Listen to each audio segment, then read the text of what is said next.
So ayan mga kapro, magandang umaga sa inyo lahat. At ito yung kalagayan namin dito. Kalagayan ko pala dito sa Bantayan Hills, sakop ng Barangay Bunga, dito sa bayan ng San Francisco, Quezon.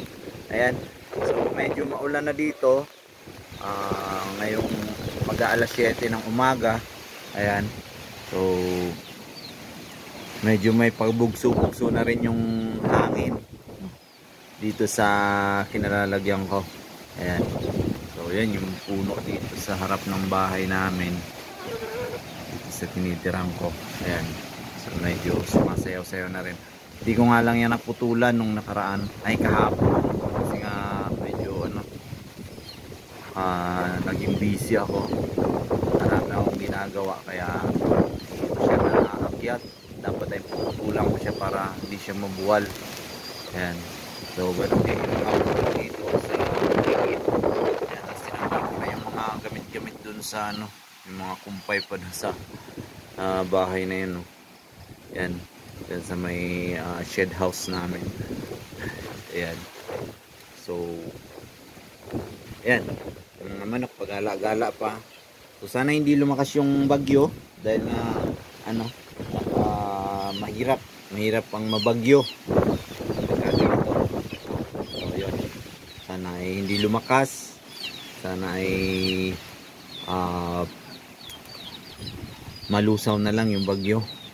Pero ang bagyo ay dadaan dito sa kabila namin, sa bandang south. Ayan, bandang south ng Quezon dadaan. So sana hindi ito yung pinaka-sentro ng bagyo, dahil sabi nga ng Pag-asa ay sa Sibuyan Sea ang daan mula sa Masbate sa Palanas. Tinataya nga kanina alas 5 ng umaga ay naglandfall yung bagyo sa may Palanas, Masbate. Ayan, at babaybayin niya or tutumbukin niya yung Sibuyan Sea. So ibig sabihin sa bandang south namin dadaan yung bagyo, at hindi dito sa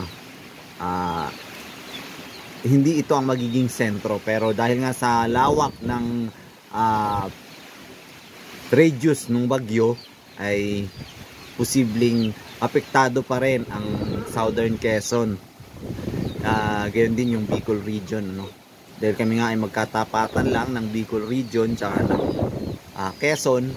Ayan, tapos yung bandang silangan din namin ay sentro na nga namin yung Albay. Ayan, yung pinaka-sentro ng silangan namin ay Albay. Yun, yung Mayon Volcano. Ayan. So sana dito dumaan sa kabila yung bagyo. Sana hindi nga ganun ka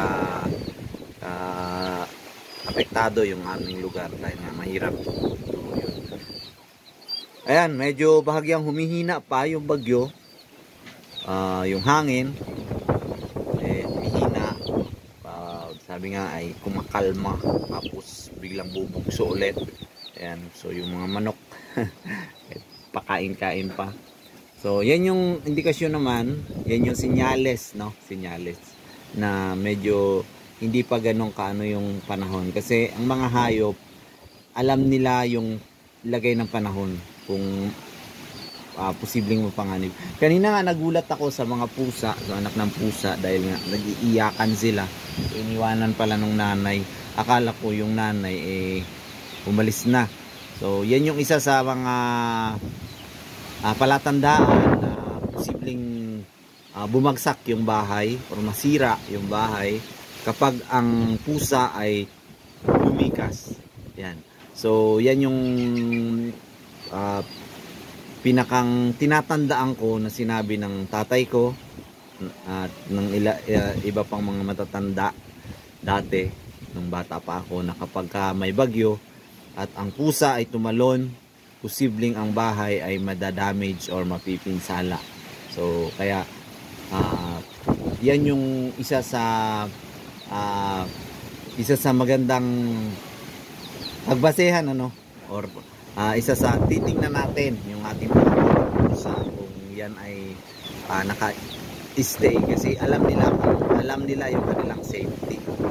napakatalas ng pakiramdam ng pusa. Yung kanilang senses ay talagang active na active pagdating sa safetyness. Yun. Yan. So, yan. Sulit yung hangin, no? Yan. Ito yung lagay dito sa amin. At ako ay nagsasaing. Nagsasaing ako para makakain ako, para bababa ako dun sa aking kambingan dahil ngayong aking kambingan ay nandun sa baba. Mahirap pagka magkahiwalay yung yun. So wala akong magawa kasi nandito yung baka ng kapatid ko, nasikaso ko medyo malayo yung aking kambingan sa baba, kaya yun, talagang tagaan lang. Enjoy ko naman yung ganitong sitwasyon kasi nga sanay na ako. Yan. So kahapon naglagay ako ng daga dyan sa bubong na yan. Ayan, ito ay bahay ng kapatid ko. So dito ako nakatira muna pansamantala kasi inaasikaso ko ngayon yung baka. And then, pero balang kong gumawa ng mas yung alam ko yung safety ko eh. Kung paano ko magiging ligtas doon sa sa naranasan ko magmula ng bagyong Tisoy, bagyong Quintaro, Ulysses, yung mga nadaanan ko. Nakasama ko po yung mga anak ko noon. So alam ko na kung paano at ano yung posibleng mangyari kapag panahon ng bagyo. Yung mga bahay na may mga siwang-siwang ganyan, no? Ayan, no? Di ba? Hindi yan pwede kasi lulusot ang hangin. No? So, yan. Kailangan talaga safety. Tapos yung mga manok, ang iniisip ko dito, wala akong silong. Yan, dapat nakakover yung silong yan para may nakokoveran din yung mga manok. Sa panahon ng ganito, malakas ang hangin, malakas ang ulan.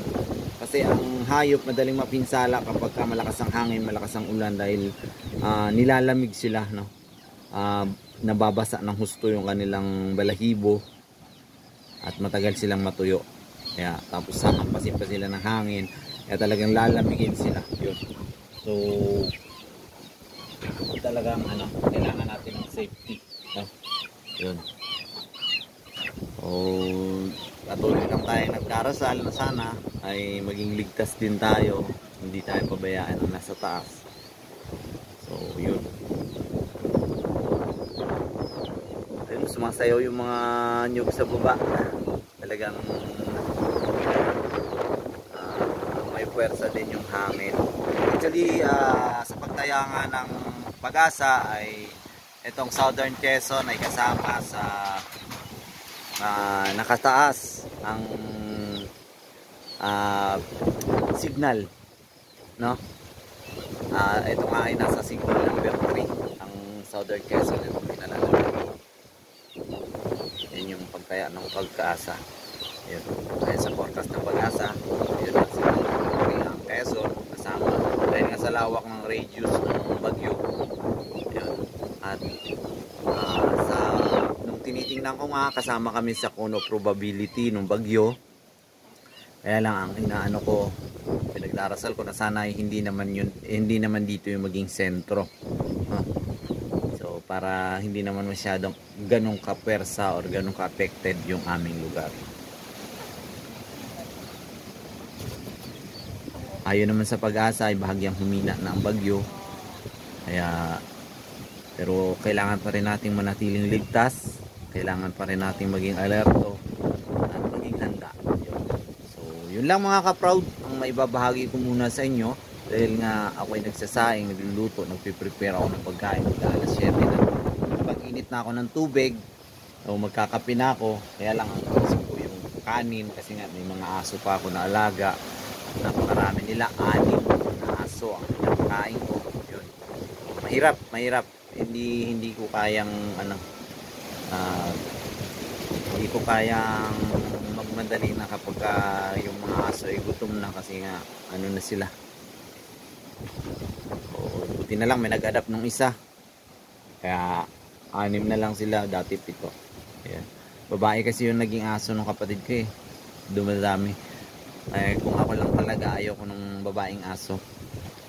Matagal na ako noon, nung dumating ako dito, gusto kong mag-alaga ng aso pero ayoko nung babae dahil nga dumadami sila. So yun lang muna ang may babahagi ko, hanggang dito na lang muna ako. Ayan, maraming salamat sa patuloy ninyong pagsuporta. Ayan, God bless, keep safe everyone. Ayan.